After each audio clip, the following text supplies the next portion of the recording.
নাজিৰাৰ লিগিৰি পুখুৰীত কপিধ্বজৰ উদ্যোগত অনুষ্ঠিত হৈছে সদৌ অসম ভাওনা সমাৰোহ। আদিনীয়াকৈ নাজিৰা লিগিৰি পুখুৰীৰ শ্ৰী শ্ৰী শংকৰ মাধৱ সমন্বয় ক্ষেত্ৰত কপিধ্বজৰ উদ্যোগত অনুষ্ঠিত হৈছে সদৌ অসম ভাওনা সমাৰোহ। এই সদৌ অসম ভাওনা সমাৰোহত দৈনিক দুখনকৈ ভাওনাই কৰিছে অংশগ্ৰহণ। দৈনিক হাজাৰ হাজাৰ দৰ্শকেৰে ভৰি পৰিছে নাজিৰাৰ লিগিৰি পুখুৰীৰ শংকৰ মাধৱ সমন্বয় ক্ষেত্ৰ। আজি সামৰণি পৰিব এই সদৌ অসম ভাওনা সমাৰোহৰ। কপিধ্বজ সাংস্কৃতিক গোষ্ঠী নাজিৰাৰ উদ্যোগত যোৱা 2 জানুৱাৰীৰ পৰা এই সদৌ অসম ভিত্তিত ভাওনা সমাৰোহ প্ৰতিযোগিতামূলক ভাওনা সমাৰোহ অনুষ্ঠিত হৈ আছে। ইতিমধ্যে 5টা দিন অতিক্ৰম কৰিছে। 5টা দিনত 10 ভাগকৈ ভাওনা আমাৰ ইয়াত মঞ্চস্থ হৈছে আৰু প্ৰতিষ্ঠিত 14টি ভাওনা দলে আমাৰ এই প্ৰতিযোগিতামূলক সমাৰোহত অংশগ্ৰহণ কৰিছে। আজি 6ঠ দিন। আজিও 2টা দলে আহি ইতিমধ্যে আমাৰ সভাগৃহ পাইছেহি আৰু প্ৰথমটি দলে ইতিমধ্যে ভাওনা মঞ্চস্থৰ বাবে আগবাঢ়িছে আৰু অহা কালিলৈ আমাৰ এই প্ৰতিযোগিতাৰ অন্ত পৰিব। কপিধ্বজ নাজিৰাৰ উদ্যোগত এয়া 3য়বাৰৰ বাবে নাজিৰাত সদৌ অসম ভিত্তিত ভাওনা সমাৰোহ অনুষ্ঠিত হৈছে আৰু লিগিৰি পুখুৰী এই হোলাংকাটনি অঞ্চলত এই প্ৰথমবাৰৰ বাবে সদৌ অসম ভাওনা সমাৰোহৰ নিচিনা এটা বৃহৎ আৰু মহৎ অনুষ্ঠান অনুষ্ঠিত হৈছে। সুন্দৰ এটা আধ্যাত্মিক পৰিৱেশত যোৱা 5টা দিন আমাৰ এই গাঁওবাসীয়ে অতিবাহিত কৰিছে। এয়া খুব ভাল লগা খবৰ আৰু আমি কপিধ্বজ সাংস্কৃতিক গোষ্ঠী এই আবাহতে আমি সফল হৈছোঁ বুলি ভাবিছোঁ।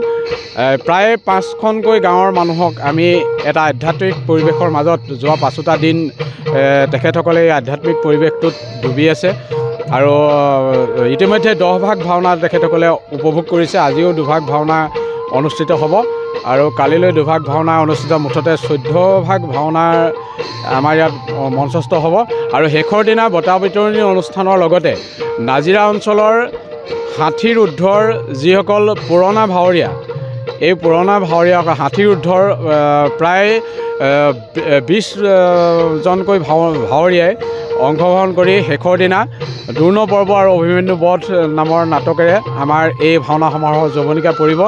আমি সেই ভাওনা ভাগতো আমি আশা ৰাখিছোঁ যথেষ্ট ৰাইজৰ সমাগম হ'ব, যিহেতু 60ৰ ঊৰ্ধৰ প্ৰবীণ ভাৱৰীয়াসকলে নাজিৰা অঞ্চলৰ বিভিন্ন প্ৰান্তৰ প্ৰবীণ ভাৱৰীয়াসকলে এই ভাওনা সমাৰোহ সেই ভাওনা ভাগত অংশগ্ৰহণ কৰিছে আৰু আমি এইখিনিতে ভাবিছোঁ আমাৰ কপিধ্বজ সাংস্কৃতিক গোষ্ঠীৰ 3য় বৰ্ষটো আমি এতিয়ালৈকে আমি সফল হৈছোঁ বুলি আমি অনুভৱ কৰিছোঁ আৰু 3টা দিন আছে।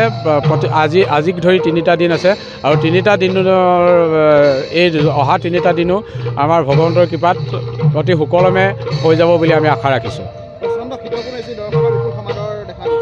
যোৱা 5টা দিনত আমি যথেষ্ট সংখ্যক দৰ্শকৰ সমাদৰ লাভ কৰিছোঁ আৰু তাৰ ভিতৰত কালিয়ে আটাইতকৈ আমাৰ ৰেকৰ্ড সংখ্যক দৰ্শকৰ আমি পাইছোঁ আৰু আজিও যথেষ্ট সংখ্যক দৰ্শকে ইতিমধ্যে ভিৰ কৰিছে আৰু 2য় ভাগ ভাওনালৈও আজি যথেষ্ট দৰ্শক হোৱাৰ সম্ভাৱনা আমি দেখিছোঁ।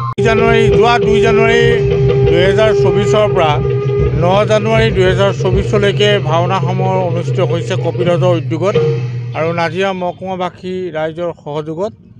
ইতিমধ্যে আমি আহি 6ঠ দিনৰ ভাওনা সমাৰোহৰ 6ঠ দিনত আমি উপনীত হৈছোঁ আৰু এই 5ম দিনত 10খন ভাওনাই প্ৰতিযোগিতাত অংশগ্ৰহণ কৰিছে আৰু 2খন মাত্ৰ ভাওনা 3খন মাত্ৰ ভাওনা আমাৰ হাতত আছে।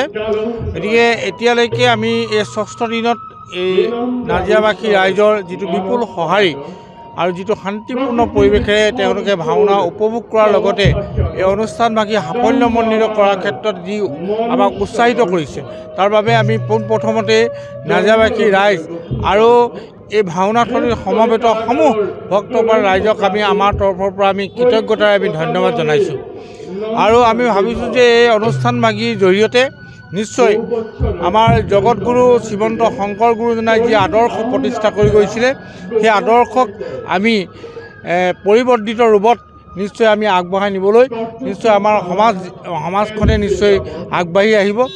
এই কথাটো আজি এই ভাওনাথলীতে প্ৰতিপন্ন হৈছে আৰু আমাৰ 3টা দিনৰ কাৰ্যসূচী আৰু 2টা দিনৰ কাৰ্যসূচী আছে।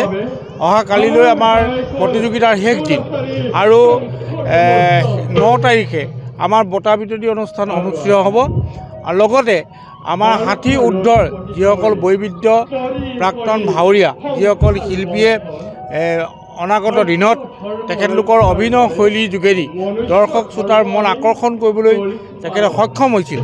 সেইসকল ব্যক্তিৰ দ্বাৰা দূৰ্ণ পৰ্ব অভিমন্যু ভাওনাৰ আমাৰ এই সমাৰোহভাগী অন্ত পৰিব। আমি আশা প্ৰকাশ কৰিছোঁ যে এই 6টা দিনত যিসকল ভক্তবান ৰাইজে আমাক সহায় সহযোগিতাৰে শান্তিপূৰ্ণ পৰিৱেশে তেওঁলোকে এই সমাৰোহস্থলী উজ্জীৱিত কৰি তুলিলে, ঠিক তেনেদৰে অহা 2টা দিনতো তেখেতলোকৰ সহায় সহযোগিতাৰ ভিত্তিত আমাৰ গোটেই সমাৰোহখনি অধিক উজ্জীৱিত কৰি তোলাত সহায়ক কৰিব। নাজিৰাৰ পৰা যদুমণি হাজৰিকাৰ ৰিপৰ্ট, অসম আদিত্য।